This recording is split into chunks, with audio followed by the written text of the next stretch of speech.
Lord Chaitanya recommended that the greatest achievement of human life is to achieve the grace of the Lord, love of God. He said, Prema Pramartha Mahan. To achieve love of God is the highest perfection of life.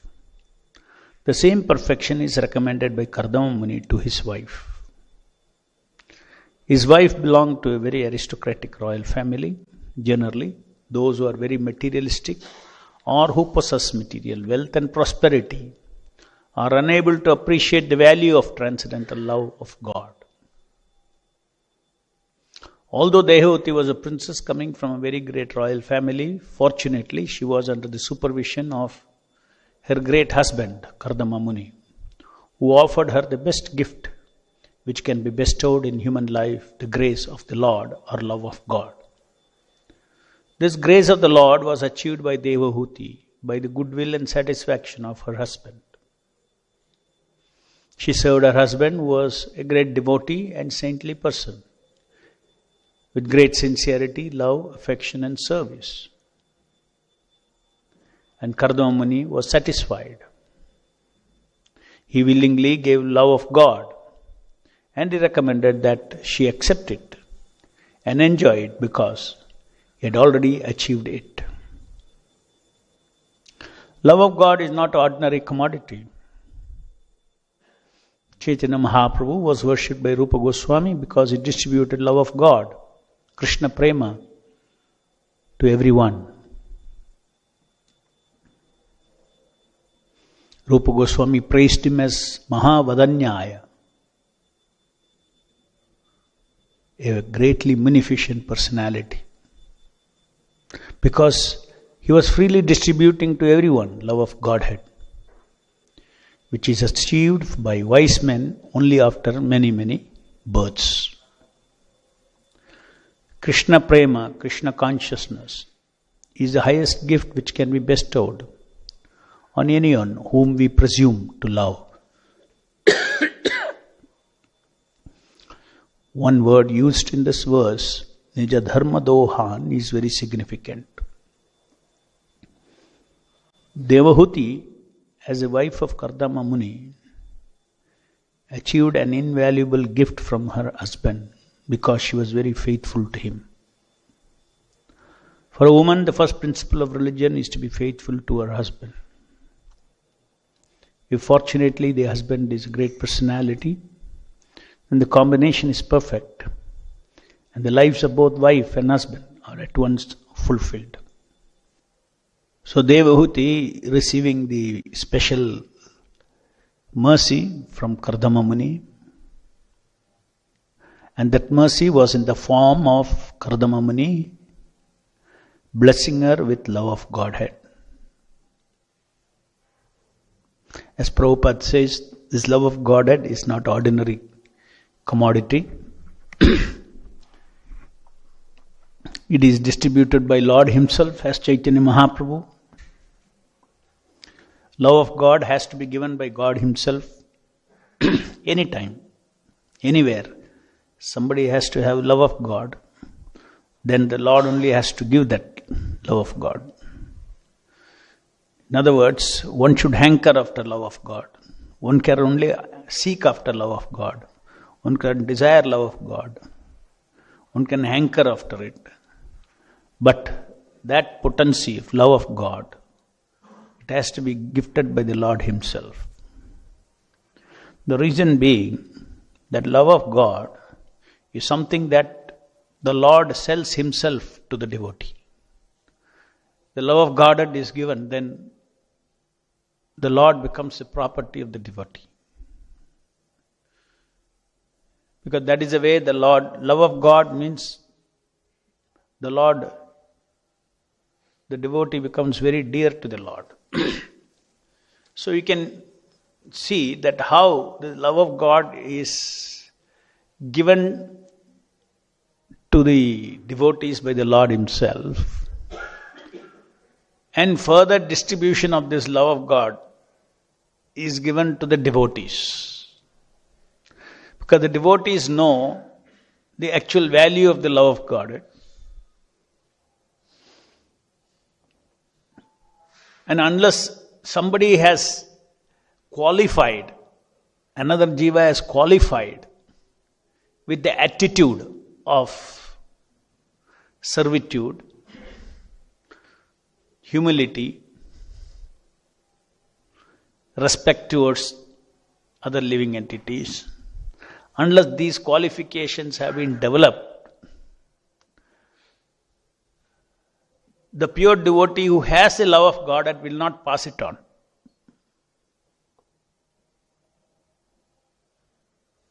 And if he has to pass it on, he wants to pass it on. Chaitanya Mahaprabhu, as it is said here, Rupa Goswami said, he was distributing love of God to everyone.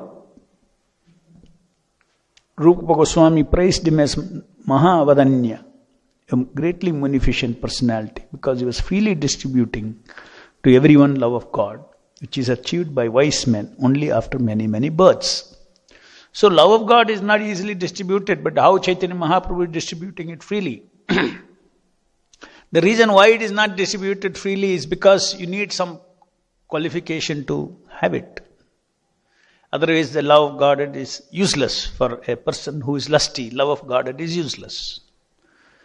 Unless the ground is prepared, unless the field is ready, there is no point in sowing the seed.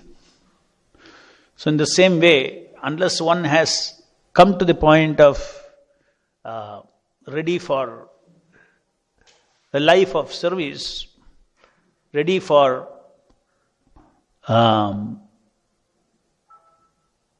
being less and less self-centered, one does not, ultimately is not on the path of qualifying to get love of God from the spiritual master. Spiritual master also wants to give love of God to his disciples. It's not arbitrarily they are holding. They want to give it out, but we are not qualified. Now then how is it that Chaitanya Mahaprabhu is being said to be distributing to everybody freely? Yes, the Lord is potentially distributing love of God to everybody by distributing this Hare Krishna, Krishna Krishna, Hare Hare, Hare Rama, Rama Rama, Hare Hare. Why potentially distributing? Because it is distributed, anybody can get Hare Krishna mahamantra. Now if you chant Hare Krishna, if you do Shravanam, Kirtanam properly, if you associate with this Hare Krishna mahamantra, then that potential gift of Lord Chaitanya Mahaprabhu is contained in the Hare Krishna mahamantra, is distributed, but we are not able to touch it.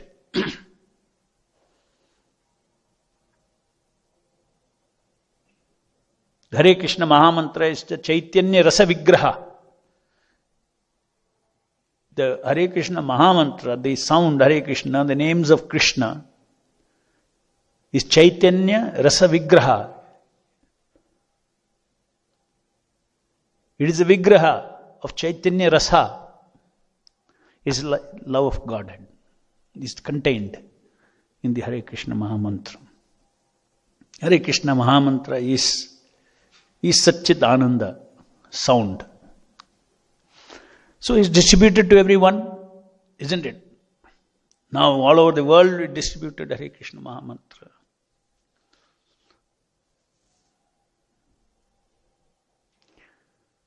Qualified, unqualified, everybody is getting the Hare Krishna mahamantra on the tongue. Kali Kale Krishna Nama Rupa Avatara. He has come as a sound. Avatar of the Lord means he comes down from the transcendental plane to our plane. That means the sound that you and me chant imperfectly with our material tongue, in that sound he has come. That is the meaning of avatara. Avatara means descending.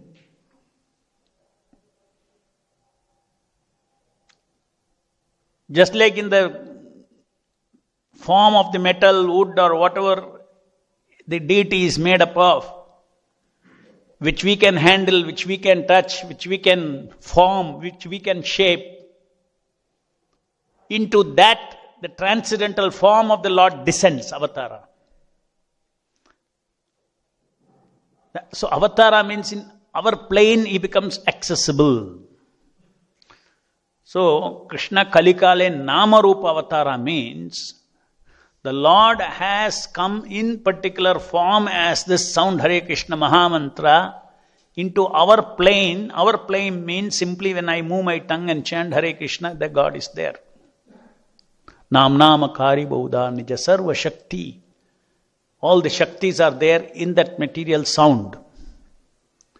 And that material sound is no longer material sound. Even though it is vibrated with a material tongue, it is no longer material sound. Just like the material of the deity is material, but it is no longer material because the Lord Sachidananda form, identical form, has descended into that form. So it is no longer material.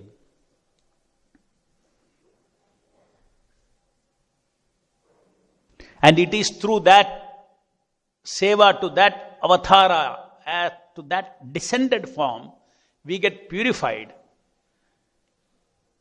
to access the transcendental form of the Lord. Similarly, by rendering service to the ordinary vibrated sound, Hare Krishna, Krishna Krishna, Hare Hare, Hare Rama, Rama Rama, Hare Hare. By serving that sound with our attention, with our doing attention, our instrument gets purified, body and mind gets purified, and then the very same body and mind, when it gets purified,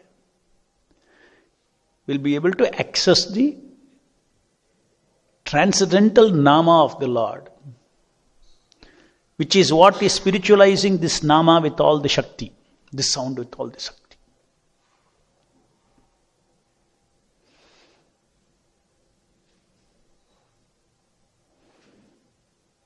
So Chaitanya Mahaprabhu has distributed love of God to everybody, means it is there. If it is for you, go through the process and please take it.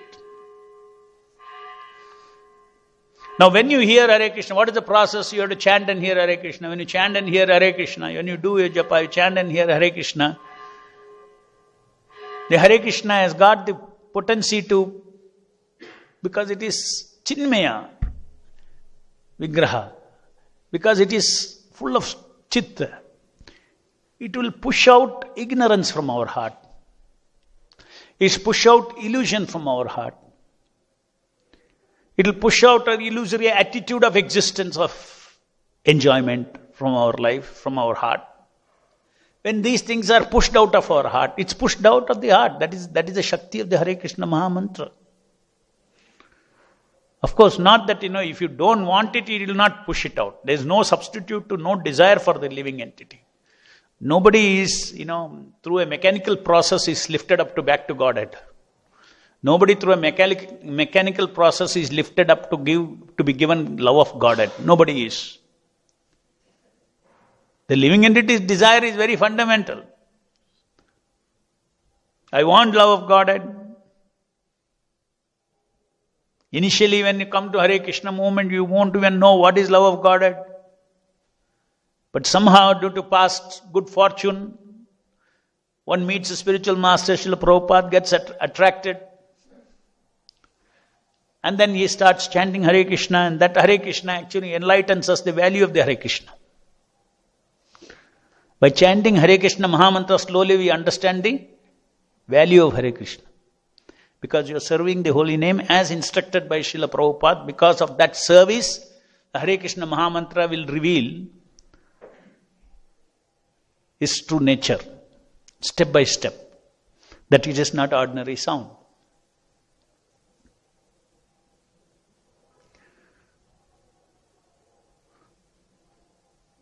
So it's a very extraordinarily special situation where Chaitanya Mahaprabhu is freely distributing this love of Godhead, and that is what Srila Prabhupada is also distributing all over the world, continuing to distribute all over the world. Thousands and thousands of people are now receiving the Hare Krishna Mahamantra, and they are engaging in serving the Hare Krishna Mahamantra, the Nama Avatara.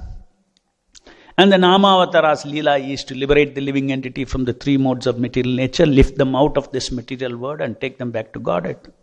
That is a Leela. So before taking them to Godhead, when the heart is cleansed, Cheto Darpanam Arjanam, after heart is cleansed, then one's original awakening, one original Krishna consciousness slowly gets awakened. And the devotee, the soul will start feeling this sense of belonging to the Lord.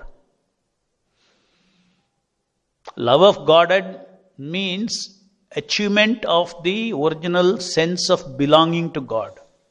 I belong to Krishna. I am part and parcel of Krishna. I am Krishna's. That relationship, when you say part and parcel, generally we have a tendency to think of material objects, part and parcel. Part and parcel in the personal space, if you see, in the personal, go to this personal space, not the material space. Material space, this thread is part and parcel of this kartal. In the same way, go to the material space. Everything is persons. The Supreme Person is God. We are part and parcel of that space, of the personality of God. Eternal. We never die. Krishna never dies. Our relationship never dies. Our loving affection, all those things are eternal relationship with the Lord. And because those things are not satisfied, the soul has got the natural tendency to love, natural tendency to have close relationship. This is our nature.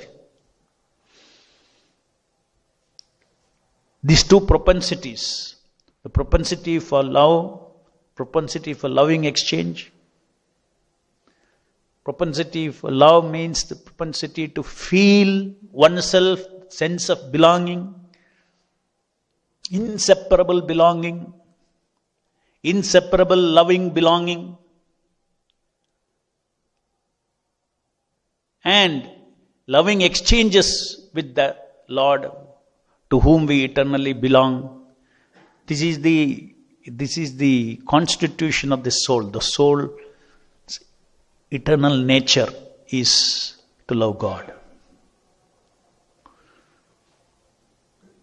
Because we are covered with Maya, another energy, our desire to love, desire for loving exchanges is thrown open to the living entity, to material bodies, material forms.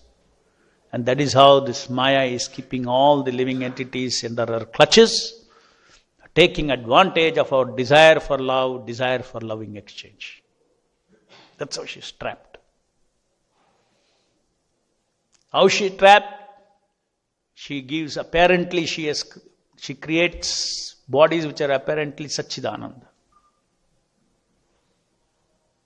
The spiritual forms, spiritual vigrahas, forms are all Satchidananda.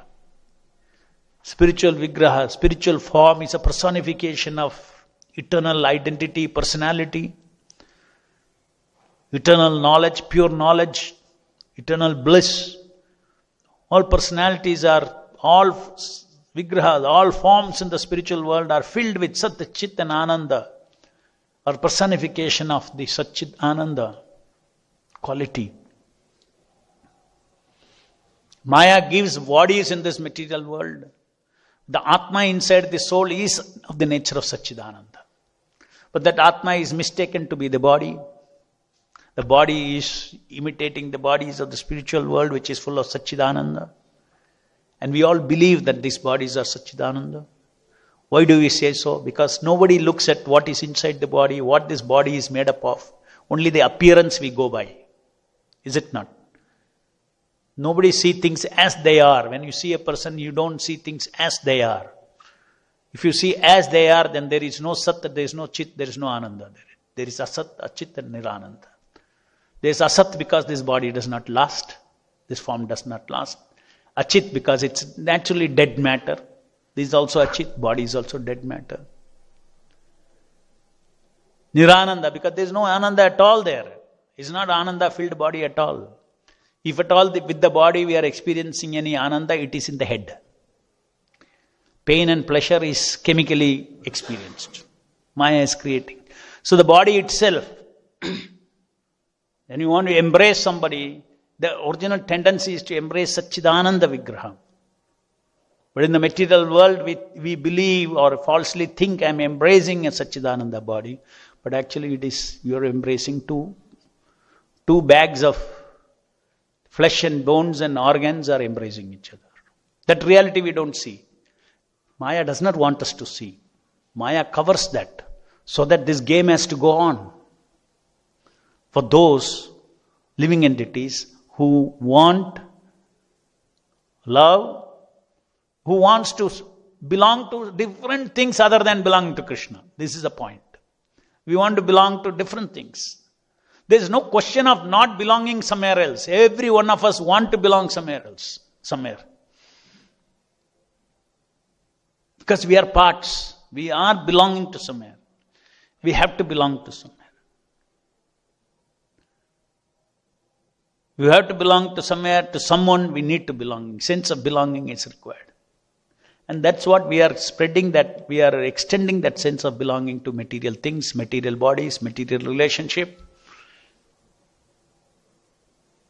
And out of all this sense of belonging, sense of love, and this exemplified in conjugal love, which we discussed earlier, that is the crux where Maya is utilizing that. Desire for intimacy is utilized by Maya to trap the living entity nicely. If you know this, by chanting Hare Krishna mahamantra, one gets to realize this trap. Once one realizes this trap, then he will say, no, my original tendency is to relate with Satchidananda bodies. My original tendency to have intimate relationship with Satchidananda bodies. Even between jiva to jiva, I belong to Krishna. Every other jiva belongs to Krishna, and therefore we belong to each other. There is relationship in the spiritual world with Krishna as the center. Krishna as the center. In the material world, you can see sometimes two people are loving each other. I belong to you, you belong to me. Mutual belonging, but there is no Krishna there. Because they are seeing isolated bodies. The moment you see the spirit is never independent, it is Amsha of Krishna. So if you love Amsha, you love Purna. So there is no question of intimate relationship between the living entities in the spiritual world without Krishna in the picture. So everything is Krishna conscious there, every relationship with Krishna conscious.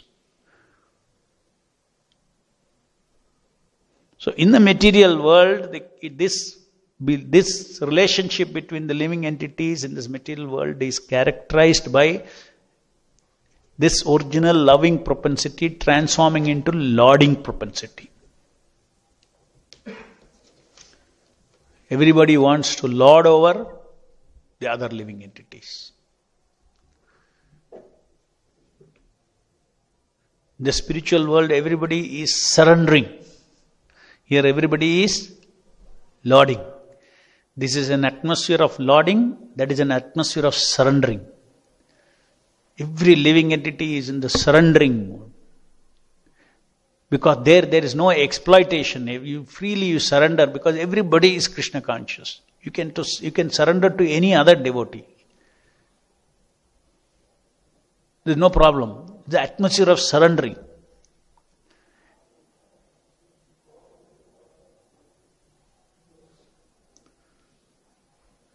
So unless this lauding tendency goes away, unless this tendency, laud means what?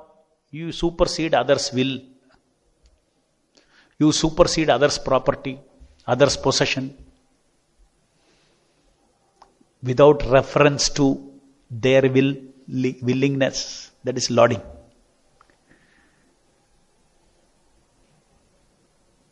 When you disrespect somebody else, that is the meaning of lauding. When you respect somebody else, doesn't matter, even the Lord, super soul is respecting the jiva's free will. You want to go into Maya, go into Maya. He seated in his heart, seated in the heart of all living entities, and the super soul is continuously respecting our free will. If there is anybody who respects us, it is the super soul. Nobody can respect us like the super soul. So that is why Bhaktivedanta Thakur says that when the day when I can respect all living entities for what they are, for their freedom to be what they want to be, that time I can chant the holy name purely.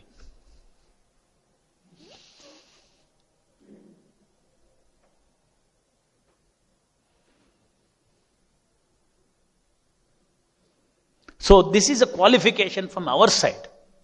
Love of God is freely available. Hare Krishna mahamantra is freely available. So Hare Krishna mahamantra will enlighten us about this lauding tendency, all these things. You hear everything from Prabhupada, you hear from Bhagavatam, everything. Hare Krishna mahamantra causes you to read Srimad Bhagavatam, hear from Bhagavatam, hear from Vaishnavas. Gets you an opportunity, good fortune to hear all these things and cleanse our heart. And once we cleanse our heart, then the chanting of the Hare Krishna, that will become intimate to us with great respect. That is also a very big lesson we learned in the first part of this chapter, chapter 2. Vishrambena and Gaurena, the two important processes in serving the husband of the Supreme Personality of Godhead. Vishrambena means intimacy. Gauravena means with great reverence. Intimacy has to be with reverence to start with. Reverence will turn into, even in very intimate relationship, respect does not go away. Respect is there. Reverence may go away. Reverence will transform into respect. Respect never goes away.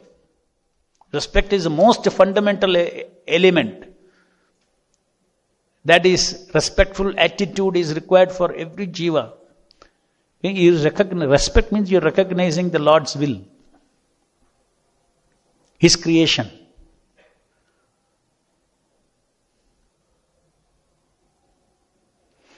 Any questions?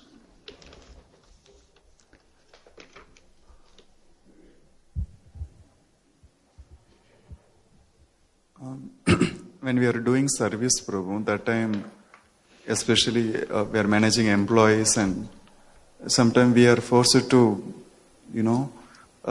force them or put some rules and regulations to make them to do service. So in that context, how to take, we are lording over, or what conscience in which we should take?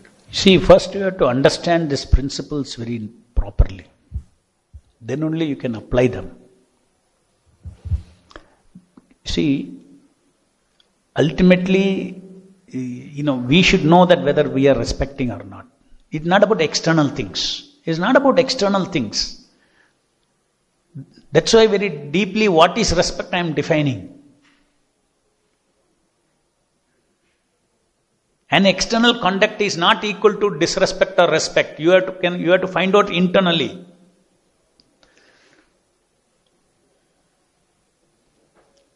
If you kick a dog with your leg, it is disrespect. If the dog is simply passing by and you don't care for it, it is not called disrespect. Oh no, I should respect this dog. No.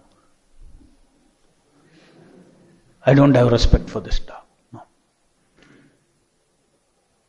You are respecting his free will to freely walk without receiving your namaskara.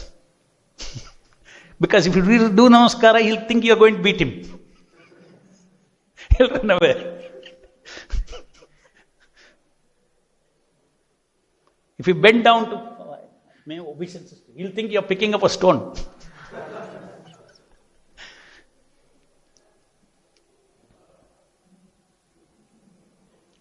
So now that is your now the whole overall understanding of Krishna conscious principles, if you come to it. We are talking about, we are in a Bhagavatam class, we are talking about the fundamental principles at the soul level, at the spirit level. When it comes to now Vyavaharik, devotional service, when we are dealing with employees and all this, please understand that it is in another plane. In that plane of material world, the law of karma is a personification of respect. It is a principle. As you sow, so you reap. A person, therefore, we have to execute duty. You have to find out what is my duty without sentimentalism. Arjuna was sentimental and he said, I will not fight these people. He was over respectful as a Vaishnava. Krishna told him, what did he tell him? No, come down. It's a good quality. You got a soft heart, it's a good quality. That is not to be applied here. This is a world of fight. I have decided this war should happen. Adharma has happened. I want to cleanse the world. You fight, you kill. So very careful you should be. External action itself, you cannot make a rule. Doing this means disrespect. Doing this means respect. No. You have to act with knowledge. We are not talking about sentiment. That's why I defined the respect means respecting the other people's will in terms of will of the Lord. As per the will of the Lord, each living entity is in different situations in this material world, right? According to their karma, the will of the Lord. If I have to, let's say I have to give one increment to somebody, he is feeling very bad and I'm not giving, you go according to your system and you give him the increment or no increment. When you say, no increment, no, I am not respecting him. Because his will is what? I want more. I should respect his will. I should give him more. No. In the material world, people's desires are governed by laws of karma, which is the will of the Lord. So I cannot be sentimental. Devotees are not sentimental. Sentimental means just I am going according to my feeling. No. I have to go according to the overall. So therefore duty is there. What's your duty? Suppose somebody is not able to understand all these deep things philosophically. So we give him a simple rule of life to him. What is that? Do your duty. Don't try to understand why. Do your duty. So this is the first teaching in Bhagavad Gita. Do your duty. Without sentiments.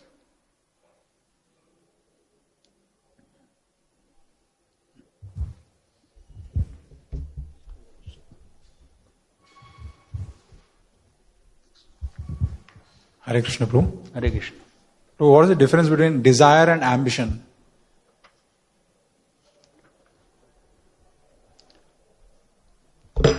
When desire is very deep, it becomes ambition.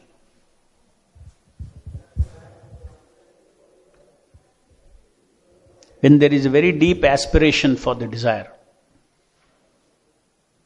it becomes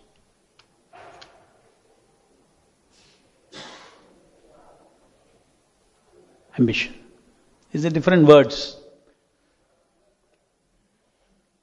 When you're very strong about your desire, then becomes, you can have desire, no, very light desire, strong desire, yes or no. The desire is very strong, it becomes ambition.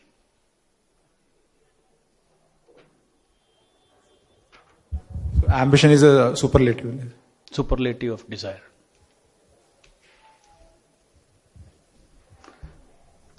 Prabhu, I have a couple of questions on the previous class about austerity. One thing is, Prabhu, when we do austerities, sometimes devotees may get pride. And second one is when we do fasting, especially Nirjal fasting. First one is what? When we do the austerity, devotees may get pride. And the second question is, when we do fasting, Nirjal fasting, sometimes we may get angry. So how do we... When you do Nirjal fasting, you get angry. Yes. All this you have to solve yourself. Here you get only philosophical principles. Now you have to apply these philosophical principles in your life.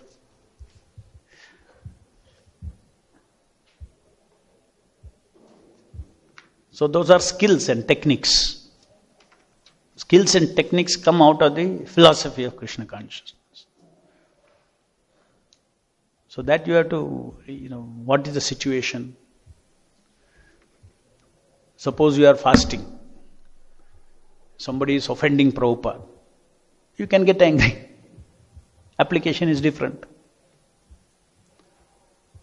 Suppose you are fasting and somebody is disturbed you, your peace, then you get angry. That anger is different, this anger is different. So you apply it. So many principles of Vaishnava principles are given, you apply it according to situations. However, the pride problem, sometimes when a devotees do austerities, they'll get pride. Pride. Yeah. Pride is something, as I said, if somebody is successful about something, then if he doesn't think that any time he can fail, if Prabhupada's mercy is not there, he'll feel proud. If you remember that by the mercy of Prabhupada, by somebody's mercy, I am where I am, you'll never feel proud. Devotees always, they're possessionless actually. Devotee should understand I am possessionless. If I have power, it is by the mercy of Prabhupada. Any possession comes and goes in this material world because you are what you are, isn't it? You are only an amsha. For Krishna it is not like that. Everything eternally belongs to Him. So nothing will go away from Him. He is a creator, He is a owner. Even we cannot go away from Him. We are also His. But as far as we are concerned, our idea towards everything else other than us is, it will come, it will go. Where is a question of pride? No pride. This is foolish if he understands this. So this knowledge is required that nothing belongs to me. Today I may have a power of doing some fasting, nirjal, and I may feel proud. Tomorrow some problem will happen to your organs. Doctor will say, you cannot. Not only nirjal, you cannot fast also, you have to eat. So gone. Your ability to do nirjal is gone. Is it not? So where is the meaning in being proud?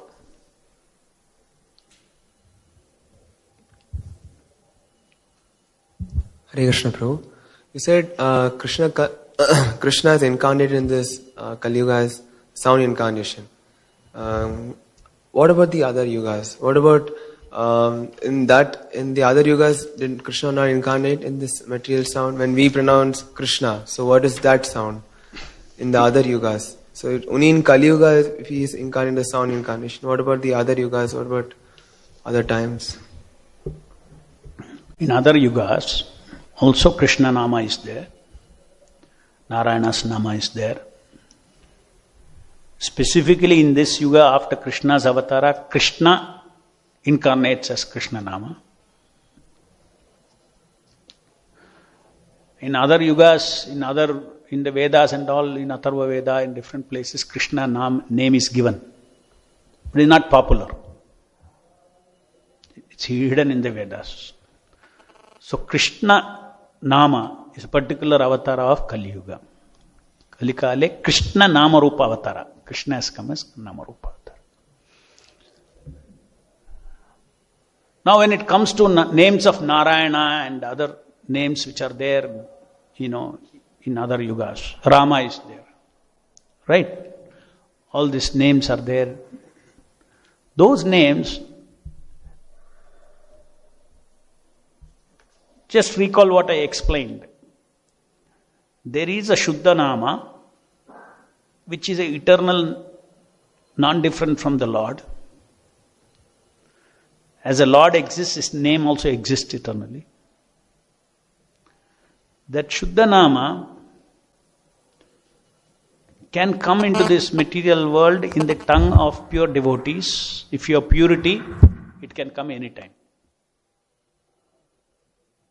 You have to have, in other yugas, you have to have the power of purity. You have to have the power of purity to have the Lord on your tongue. Otherwise, it is an ordinary vibration. In Kali Yuga, even an ordinary vibration is invested with the potencies of the Lord.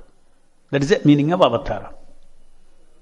In Kali Yuga, if you read on board Krishna Hotel,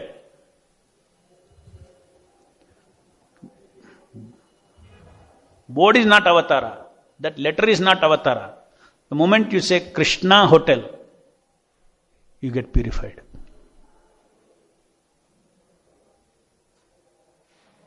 In other yugas, when I say Krishna, I can't say Krishna. If you say Krishna, if you are pure, then you will access Krishna. There is no discount. In this age, avatara means to your plane, to your crazy plane, mundane, gross plane. The Shabda, Hare Krishna, Krishna Krishna, Hare Hare, Hare Rama, Rama Rama, Hare Hare. In that plane he is accessible. In other yugas, you have to purely call, then you can always access. When you purely call, you can always access. But today we are not even pure. We are sadhakas. We start chanting Hare Krishna. Still the Lord is there. Suppose you are a sadhaka of Nama in other yuga. You don't get this facility. You have to become pure by so many other sources, and when you become pure one day, then you say Narayana, then Narayana is. You are touching pure Narayana. Or you must be pure. In other words, the Lord is very mercifully accessible to, in this Kali Yuga, in the Shabda. In Chaitanya Charitamrita also examples are given. Even if one syllable is there, Ra. Say you say Harami, in that Ram is there, right? That syllable is there, that can cleanse. A person who says Harami, it can cleanse millions of lives of sins. That is the power of the incarnation. But when you take the example of Ajamila, he also chanted the holy name of Narayana in the previous yugas. But still he got purified. First thing is find out which yuga is. Okay? Which yuga is, number one. Second is, he fell down for some time. He was a sadhaka of the Nama. He was a Brahmana. He was a well-qualified Brahmana. He was pure. So the Lord never forgets the devotees. So he gave an opportunity. So you will see all the special circumstances are there. Otherwise, there is no meaning in this statement. No, the Lord has made this statement. Krishnadas Kaviraj make this statement, Kali Kale Krishna Nama Rupa Avatara. So two answers. One is Krishna himself is, Krishna Nama is so freely available. Everybody is talking about Krishna, Krishna only in this yuga. In other yugas there will be Narayana and all those things will be talked about. Somebody asked this question to Prabhupada. In one lecture I heard Prabhupada ask, is Krishna not mentioned before 5,000 years back in the scriptures? So Prabhupada says, yes, in the Upanishads, in the Vedas, there are mention of Krishna. Atharva Veda says that Krishna is mentioned as Supreme Lord. It is not freely talked about. Grantaraj Srimad Bhagavatam ki jai, Jagat Guru Srila Prabhupada ki jai.